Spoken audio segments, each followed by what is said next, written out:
Okay, Julie, let's talk about cohesion and coherence. Let's do it. Big words. And you've written a book on clarity and coherence.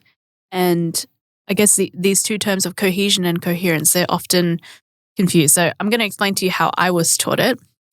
Cohesion is how well a text gels or flows. Mm-hmm. And coherence is how well you've communicated that meaning so that it's understood. Now, can you unpack that a bit more for me? You know, how else can I be thinking about cohesion and coherence in a better way? It's such a big thing. Let's do this because it's actually a really big topic, and it might be good to maybe both of us. Let's just look it up. Let's just look up maybe AI can help us to think about what is the difference between these two. Let's use that as a starting point. Okay, what does yours say? Mine says cohesion and coherence both describe how well a text hangs together, but they work at different levels. Mm-hmm. Cohesion refers to the surface level links between sentences and clauses, whereas coherence refers to the overall meaning and logical flow of a text. Okay, mine says that it refers to the linguistic devices that connect parts of a text at the surface level. For cohesion? Or cohesion. And these are the visible, the tangible features that you can point to. So let's say, for instance, conjunctions, like however, therefore, reference words like this, it, these findings, lexical repetitions. So we try to use the same words. You know, if you talk about bakery, there might be cake involved or recipes. Synonyms, substitution. Okay, so cohesion is essentially the grammatical and lexical glue that holds the sentences together.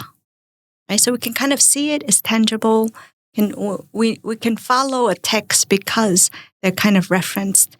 The words keep repeating itself and so on.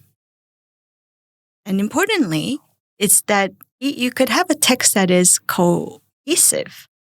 It has cohesion, but it's not coherent. Oh, okay. What do you mean? Okay, Give me an example. That's right. Give me an example. So, but let's go into coherence now. So mine says, what did yours say? Coherence refers to the overall meaning and logical flow of a text. It's about whether the ideas make sense together, are ordered logically, and build on one another in a clear way for the reader. Build on one another for a clear way for the reader. Okay. So mine says refers to the underlying logic and semantic connections that make a text make sense as a unified whole, right? A text is coherent when readers can follow the argument, to be able to follow the argument. So all those cohesive things are there, but still may not be able to follow the argument. When ideas relate meaningfully to one another, and when there's a clear purpose driving the discourse. So coherence exists. So this is really great. Coherence exists in the reader's mind as they construct meaning. It's not something you can simply circle on the page. Okay. So that's the thing, right? Like we've been talking about it logically flows. There's coherence. The meaning makes sense. But the thing is, the meaning might make sense for you, but the meaning might not make sense for me. I mean, it might not be logical for me. So on the one hand, like I guess just to break down what we've just read, there are cohesion. You can actually mark it on the page. But that doesn't mean that you're necessarily going to be able to follow those ideas one sentence after the other. Can we break it down a bit more practically and look at what that looks like? So let's do that. I have an example here. I think this one is cohesive but not coherent. Okay. So maybe you can give me the coherent example, but we're giving directions. Yeah. Okay. Go past the school, turn left at the lights. The bakery is near there. My house has a red door. You'll see a park. Turn right after the petrol station. So obviously I'm giving instructions. Mm-hmm. It seems cohesive, like the instructions are there. But obviously, how are you feeling as the recipient of those instructions? Well, I kind of, just listening to that, I was just thinking, I'm still not visualizing like how I'm going to get to the place. And it seems to me that it's quite choppy. It all relates to each other, but I'm just not sure how I'm gonna get there. So what's going to help me with that? How is coherent, making it coherent? How am I going to do that? What might that look like? Yes, and what might that look like? You read it. I don't have that example in front you don't of me. have this one? Oh, okay. We can look it up. Yeah. Okay. Yeah. You want to look it up? This one? Yeah. Yep. So I have here for this example. Yeah. Start at the school and head north. Mm-hmm. At the first set of lights, turn left. You'll pass a bakery on your right, then a small park. Just after the park, there's a petrol station. Turn right there, and my house is the third on the left with the red door. Mm-hmm. It's a lot clearer. And why is it a lot clearer? I think there are anchoring points. It tells you, it's almost like there's a hook to the previous sentence. You start the school and head north. And as you're heading north, at the first set of lights, turn left. Like it's connecting to where you're going with the next idea. You pass a bakery on your right and then a small park. And just after the park, there's links back. There's lexical repetition there. It's tied together a lot better, I think, with how it's used different words to anchor and to mark the previous instruction. Mm-hmm. Yeah, I feel like listening to that, I could probably get to the place that I need to get to. Yeah. Okay. So what do we need to know when we're looking at an example like this?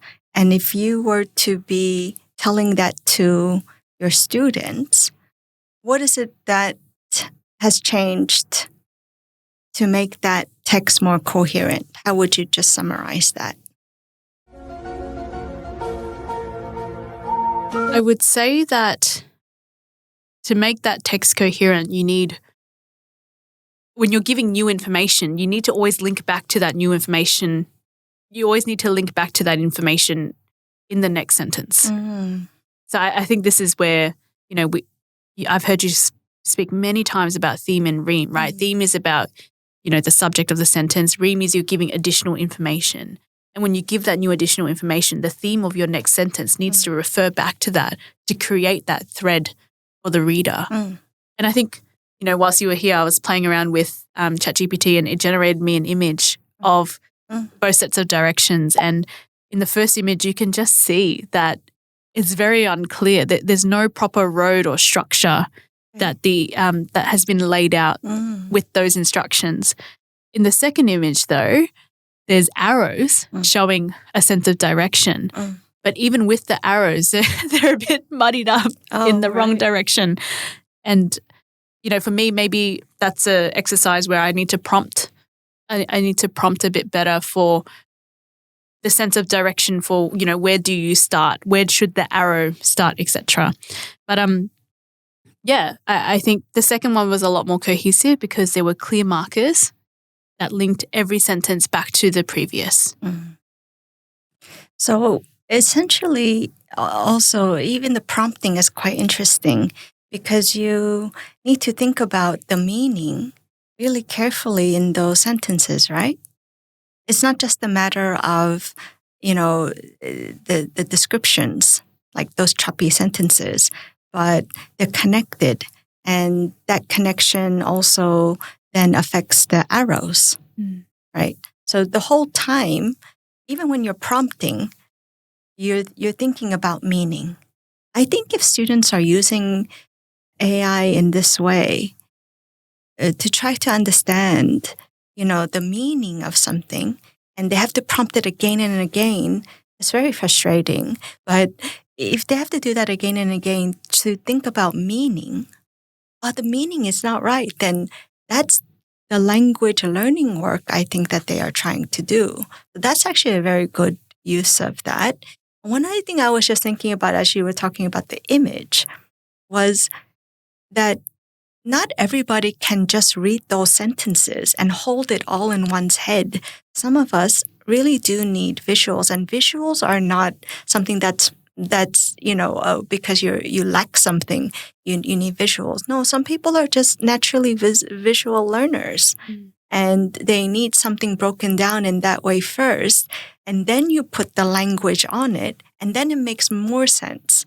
So it's kind of like what we talked about maybe in a previous episode where we talk about we need to break things down for our learners in the first instance. And if you have to use images or mind maps or whatever it is you need to do, you should do that.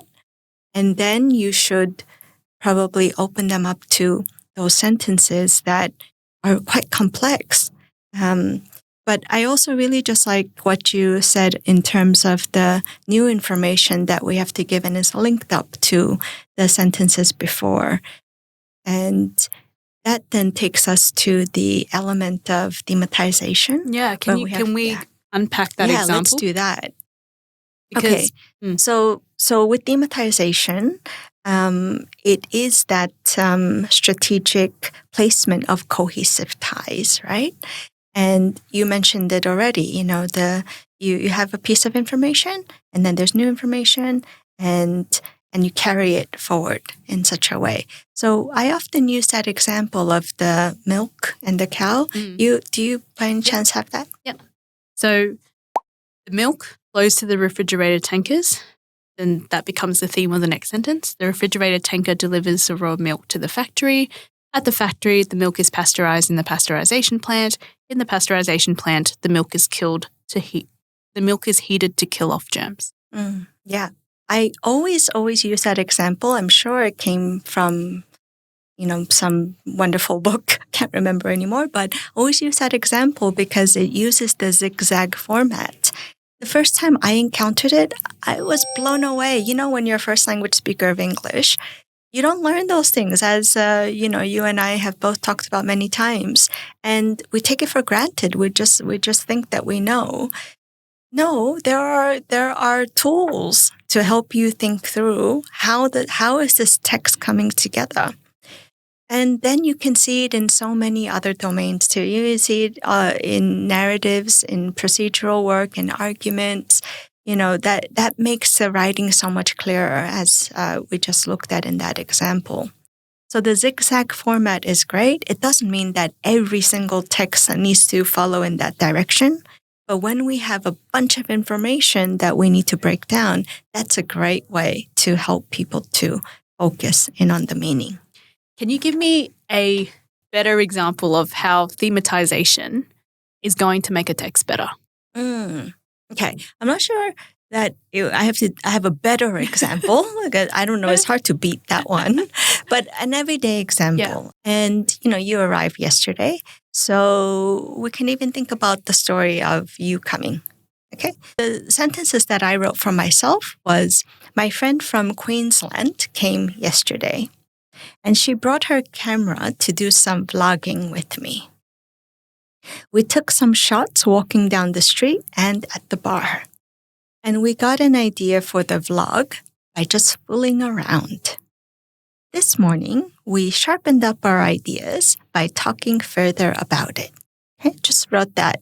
Okay, and this is an example that anybody can just write what happened to them yesterday, this morning, it doesn't matter.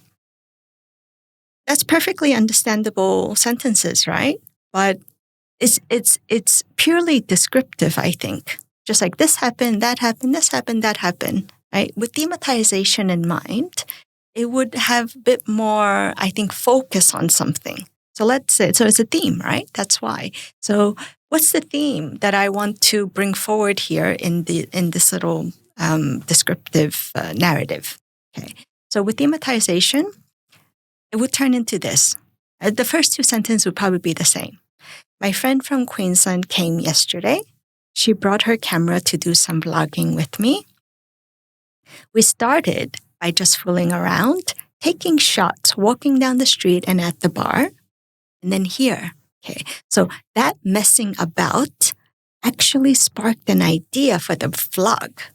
And this morning, we sharpened the idea by talking it through properly. Okay, so ultimately here, right, that the revised version, it turns the fooling around into a bridge so that the reader sees how unplanned play led to a real concept, right? So each sentence then begins with where the last one ended. And that's where maybe my focus was on, I wanted to really emphasize that fooling around and how that led to something really cool.